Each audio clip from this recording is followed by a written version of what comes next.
دخان نامی ایک پہاڑ میں پناہ لیے ہوئے ہوں گے، لیکن دجال ان کا پیچھا کر کے پہاڑ کا گھیرا کر لے گا۔ اہل ایمان سخت بھوک اور تکلیف میں مبتلا ہوں گے۔ تب اللہ پاک حضرت سیدنا عیسیٰ علیہ السلام کو نازل فرمائے گا۔ حضرت سیدنا عیسیٰ علیہ السلام کو دیکھتے ہی دجال ایسے کھلے گا جیسے پانی میں نمک کھلتا ہے، اور آپ علیہ السلام دجال کو مقام لطف پر قتل کریں اور اس کے پیروکاروں میں سے کسی ایک کو بھی زندہ نہ چھوڑیں گے۔ ایک مرتبہ میں سمندر کے سفر پر نکلا۔ مسافروں کی کل تعداد 30 تھی اور ہم سب ایک کشتی پر سوار تھے۔ ہمارا سفر انتہائی اطمینان کے ساتھ کٹ رہا تھا کہ اچانک ہوا چلنا شروع ہو گئی اور سمندر میں طوفان آ گیا۔ اس شدید ہوا اور طوفانی لہروں کے ہماری کشتی اور سمندر میں موجود دیگر کشتیاں ڈولتی جاتی۔ کشتی کے مسافر صورتحال سے پریشان ہو گئے اور ہر کوئی اپنے اپنے خداؤں کو پکارنے لگا، کیونکہ کسی کو کچھ سمجھ میں نہیں آ رہا تھا کہ کیا کرے۔ سمندر سے اٹھنے والی لہر ایک سمت کی بجائے ہر طرف سے کشتی کو اپنی لپیٹ میں لے رہی تھی۔ تھک ہار کے ملاح نے بھی چپو چھوڑ دی اور ایک طرف بیٹھ گیا۔ اب ہم میں سے ہر کسی کو یہ یقین ہو چکا تھا کہ ایک موت یقینی ہے۔ سورج غروب ہونے کا تھا اور اس کی روشنی آہستہ آہستہ ختم ہوتی جا رہی تھی۔ شام کا اندھیرا اور منزل کا کوئی پتہ نہیں تھا۔ یہ بھی خبر نہ تھی کہ کشتی کس سمت میں جا رہی ہے اور سمندر کی لہریں اب کب تک کشتی کو سلامت رہنے دیں گی۔ اس خوف و ہراس کی حالت میں رات گزر گئی اور صبح کی ہلکی ہلکی روشنی پھیلنے سے ہر طرف اجالا ہی اجالا ہو گیا۔ کشتی کے رات بھر ہچکولے کھانے کے بعد کسی کو کچھ خبر نہ تھی کہ ہم کہاں پہنچ گئے۔ پھر اگلا دن بھی اسی کیفیت میں گزرا اور پھر اسی طرح رات کے بعد دن اور دن کے بعد رات آتی گئی اور ہماری کشتی کو سمندر میں پھنسے ہوئے پورے 30 دن گزر گئے۔ پھر اچانک 30 دنوں کے اس صورتحال کے بعد بھول بھٹکے مسافروں کو دور سے ایسا نظر آیا جیسے درخت سمندر میں کھڑے ہوں۔ 30 دن سے مصیبت میں پھنسے ہوئے مسافروں کو یہ مناظر دیکھ کر امید کی کچھ نظر آئی اور ملاح نے جلد از جلد وہاں پہنچنے کے لیے پوری قوت کے ساتھ چپو چلانا شروع کر دیے اور کشتی کو تیزی کے ساتھ ان درختوں کی طرف لے جانے لگا۔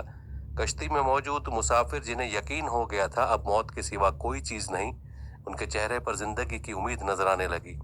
پھر کشتی جوں جوں قریب ہوتی گئی درخت صاف نظر آنے لگے۔ ملاح پوری قوت سے کشتی چلا رہا تھا کہ سورج غروب ہونے سے پہلے پہلے ان درختوں تک پہنچ جائے، تاکہ کہیں ایسا نہ ہو کہ اندھیرا ہو جانے کے باعث ہم اس آخری امید سے بھی ہاتھ دھو بیٹھے۔ پھر کشتی آہستہ آہستہ ان درختوں کی طرف بڑھتی رہی اور جب درخت قریب ہوئے تو سارے مسافروں کو یہ جان کر خوشی ہوئی کہ یہ سمندر میں واقع کوئی جزیرہ ہے۔ ابھی تو سورج مکمل غروب نہیں ہوا تھا کہ کشتی جزیرے کے کنارے پہنچ گئی۔ مسافروں کو اس جزیرے پہ اترے زیادہ دیر نہیں گزری تھی، درختوں کے درمیان میں سے ایک عجیب و غریب جانور نکلا۔ اس جانور کے پورے جسم پر بال تھے اور اس قدر لمبے اور گھنے تھے کہ یہ معلوم ہی نہ ہوتا تھا کہ جانور کا اگلا حصہ کون سا ہے اور پچھلا حصہ کون سا۔ سارے مسافر اس عجیب و غریب جانور کو دیکھ کر حیران و پریشان ہو گئے، کیونکہ ان میں سے کسی نے بھی اس سے پہلے ایسا جانور دیکھا ہی نہ تھا۔ اب اس پراسرار جزیرے کو دیکھ کر سب پریشانی میں مبتلا ہو گئے کہ یہ کیا بلا ہے۔ ایک مسافر نے دوسرے مسافر سے پوچھا کہ یہ کیا چیز ہے۔ جانور نے مسافر کی یہ بات سن لی اور مسافر کے جواب سے پہلے جانور خود بولا، میں جاسوس ہوں۔ جانور کے انسانوں کی طرح گفتگو کرنے سے تمام مسافر مزید پریشان ہو گئے، کیونکہ آج تک انہوں نے کسی جانور کو انسانی زبان میں بولتے نہیں دیکھا تھا، نہ سنا تھا۔ چنانچہ سب یہ سمجھنے لگے کہ ہو نہ ہو یہ کوئی جن ہے اور ہمارے سامنے آ گیا ہے۔ تمہاری جاسوسی کا مقصد کیا ہے اور تم کس کے لیے جاسوسی کرتے ہو؟ ایک مسافر نے ہمت کر کے اس سے پوچھا۔ میں جس کے لیے جاسوسی کرتا ہوں اسے تم سے ملنے کا بے حد شوق ہے، وہ تم سے باتیں کرنا چاہتا ہے، لہٰذا تم میرے ساتھ چلو۔ یہ سن کر تمام مسافر حیران پریشان چپ چاپ اس کے پیچھے ہو لیے۔ وہ عجیب و غریب جانور درختوں کے درمیان راستے سے ہوتا ایک پرانے محل کے سامنے جا کر کھڑا ہوا رکھا تھا۔ مسافروں نے وہاں پہنچ کر پریشان نظروں سے اس کی طرف دیکھا اور پھر جانور کی طرف سوالیہ نظروں سے دیکھنے لگے۔ جانور پھر آگے چلا اور سب مسافروں کو ایک بڑے دروازے سے گزارتے ہوئے محل کے اندر لے گیا۔ محل کے اندر داخل ہوتے ہوئے سب نے دیکھا ایک بہت بڑا شخص زنجیروں میں جکڑا ہوا تھا اور رہائی کے لیے کوشش کر رہا تھا۔ ہم نے اس سے پہلے اتنے بڑے قداور اور اتنے زیادہ رعب والا شخص کبھی نہیں دیکھا تھا۔ ایک مسافر نے ہمت کر کے پوچھا، تم کون ہو؟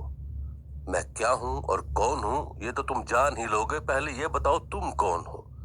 اس نے سوال کرنے والا مسافر سے پوچھا، ہم عرب قبائل لخم اور جذام کے لوگ ہیں، اور ساتھ ہی اس مسافر نے اپنے ساتھ بیتی اور یہاں تک پہنچنے کی ساری داستان بتا دی۔ اس قید میں جکڑے ہوئے شخص نے کہا، ذرا مجھے نخلستان بسان کے متعلق تو بتاؤ، اس کے متعلق کیا جاننا چاہتے ہو؟ ایک مسافر نے پوچھا۔